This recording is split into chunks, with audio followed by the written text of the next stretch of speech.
Estamos de volta. O secretário de Estado da Saúde esteve hoje na sede do Grupo ND aqui na capital. Durante uma entrevista ao repórter Luan Wozniak, ele falou sobre a situação da pandemia em Santa Catarina. André Mota Ribeiro comentou o andamento da vacinação, a superlotação dos hospitais na região oeste e também a nova variante do coronavírus, que teve o primeiro caso confirmado aqui em Santa Catarina, no norte do estado. O Grupo ND recebe hoje em sua redação integrada o secretário de Saúde do Estado, André Mota Ribeiro, a quem eu já agradeço pela participação. Secretário, eu começo essa conversa questionando justamente sobre o ritmo de vacinação aqui em Santa Catarina. Segundo o nosso índice de população imunizada, a gente figura nesse ranking entre os últimos. Por que disso? Eu queria que o senhor começasse explicando sobre isso. Na verdade, a gente tem algumas questões que precisam ser discutidas, né? Nós estamos vacinando a fase 1 e o quantitativo de pessoas nessa fase ele é diferente para cada estado. Então não é justo nós calcularmos o número de doses por população total dos estados brasileiros. Porque aqueles estados que têm menos pessoas quantificadas para a fase 1, obviamente, se nós formos calcular no total, ele vai aparecer com um percentual menor. Então o certo seria que nós fizéssemos esse cálculo para a população estimada para a fase 1 em todos os estados. E aí nós veríamos que Santa Catarina não está assim tão mal ranqueada, talvez esteja muito bem ranqueada. Uma outra questão é que a gente sim precisa aumentar a velocidade de vacinação no nosso estado. E a gente tem discutido isso com os municípios, a gente entende as dificuldades, né? É uma campanha gigantesca que está começando agora. Nós temos um calendário que já é um calendário habitual, que está sendo mantido. Nós trocamos gestores municipais pela eleição, são 60% de novos gestores, muito bem-vindos, por sinal. Só que eles estão aprendendo ainda essa questão de processos e de gestão dessas questões. Então, eu tenho certeza que os números não são assim ruins, eles são melhores. E nós temos uma outra dificuldade, que é a dificuldade da informação.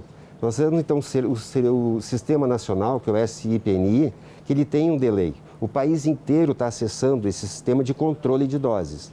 Então, há um atraso, sim, de registro. Por conta disso que a gente está achando soluções caseiras. Inclusive, os senhores têm uma solução bastante interessante, né? Que atualiza todo dia. E quando esses dados começarem a aparecer, vai mostrar que o nosso estado está bem ranqueado. O senhor esteve essa semana em Brasília e um dos assuntos debatidos foi a questão de mais doses. Há uma expectativa de vir mais doses para Santa Catarina? O Ministério da Saúde já acenou com uma possibilidade de um calendário semanal, todas as sextas-feiras, um quantitativo de doses proporcionais a Santa Catarina. O que eu cobrei lá do Ministério, que houve um equívoco, e é bem natural que aconteça nesse momento, de 10 a 12 mil doses a menos no nosso estado, porque nós acrescentamos muito profissional de saúde. A nossa rede ela é capilarizada, são 56 hospitais com UTI Covid, centros de triagem, então nós contratamos muitas pessoas. E aí nós tivemos que cobrar, então, essas 10 mil doses a mais. A aquisição própria é descartada? É proibido nesse momento, né? Não há como fazer aquisição por estados, nem por municípios, nem pelo ente privado. E lembrando, vacina é o produto mais procurado hoje no mundo. São players internacionais que estão disputando isso em dólar, em euro. Então tem que ser do ente federal. Até porque os contratos eles são muito robustos.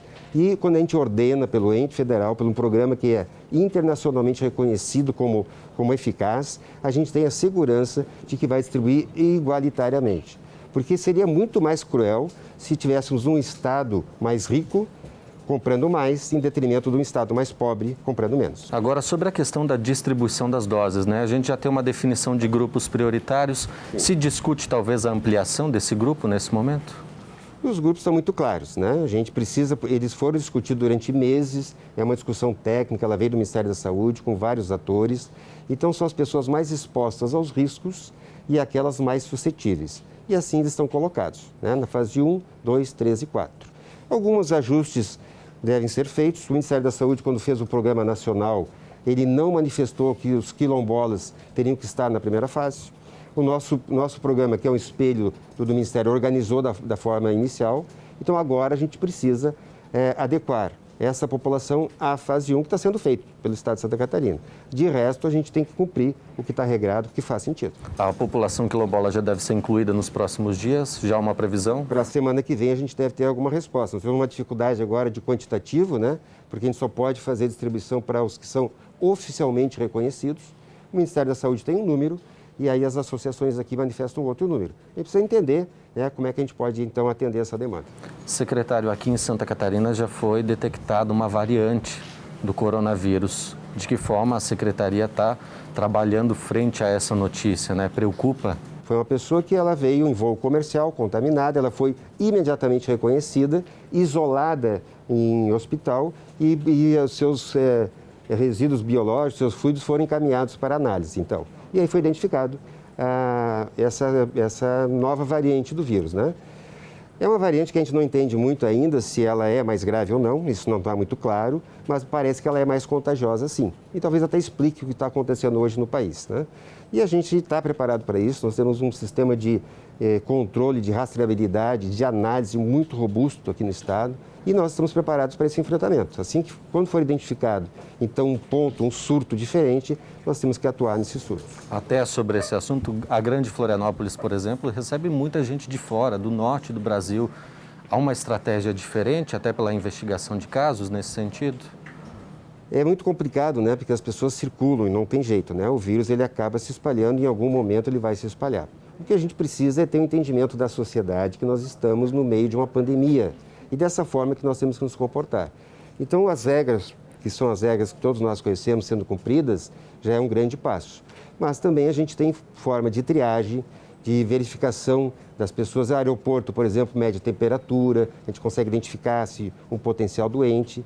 E quando as pessoas entram no sistema público ou no privado, a gente aí consegue identificar e atuar. O senhor tem acompanhado de perto a situação de Chapecó, fugindo um pouco da vacinação por lá. Os leitos de UTI estão praticamente todos lotados, né? Inclusive pacientes sendo transferidos. De que forma a Secretaria está intermediando, está conversando também com os prefeitos lá da região? Nós temos um fórum permanente de discussão, né? Lembrando que a CIB, que é a comissão bipartite entre Secretaria de Estado e municípios, ela se reúne extraordinariamente toda a semana. Nós temos o COIS, que é o Centro de Operação de Emergência em Saúde, também com várias representatividades. E, além disso, o secretário e a sua equipe têm se envolvido diariamente no apoio a esses ambientes mais impactados. Então, nós estamos encaminhando equipamentos, recursos financeiros já estão lá na região, tem insumo, tem medicamento e a gente está agora tentando equalizar a dificuldade dos ambientes em RH. Então, o nosso sistema de regulação ele é muito robusto. De novo, nós temos 56 hospitais que foram preparados para o enfrentamento do Covid. Quando um lota, a regulação busca. Nós temos um APH que ele é compartilhado com bombeiros, SAMU, tem avião, tem helicóptero, tem ambulância, UTI. Então, a gente dá o apoio que precisa. Mas também a gente precisa entender que só ofertar não é o suficiente. A gente precisa diminuir a velocidade de transmissão do vírus. E isso é papel de todos nós. Secretário, sobre a destinação de recursos, né? O Orçamento Nacional prevê 2,5 bilhões para serem destinados aos estados.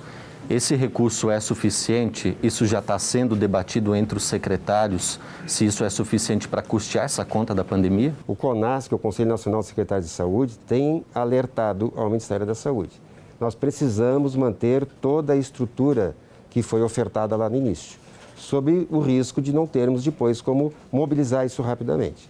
O Estado de Santa Catarina garantiu o custeio, mesmo que o Ministério não habilitasse ou renovasse leitos. Nós garantimos e pagamos.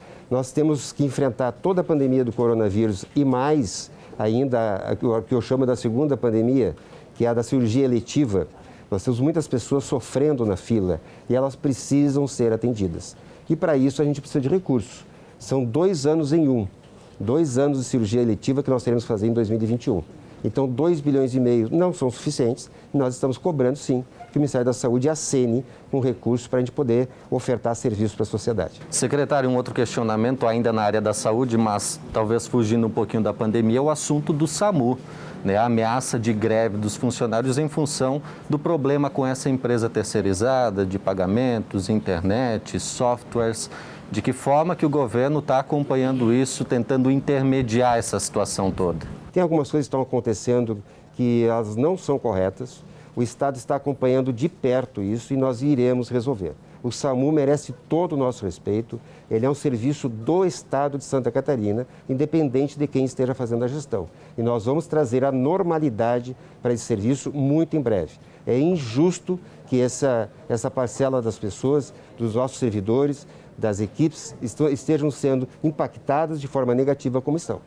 Para a gente encerrar, esse contrato com a OZZ pode ser revisto? A gente precisa rever todos os processos, né? Quando eu tenho um colaborador, vamos dizer assim, do processo que denuncia ou que diz que não consegue executar, né? Porque em tese o Estado não estaria repassando, o que não é verdade, a gente tem que discutir várias questões. Quais são as dificuldades deles, o que a gente pode ajudar, e aí a gente vai chegar a um entendimento. Nós precisamos resolver o problema. O fato é, do jeito que está, não pode continuar. Secretário, obrigado pela participação. Voltamos aí no estúdio do ND Notícias.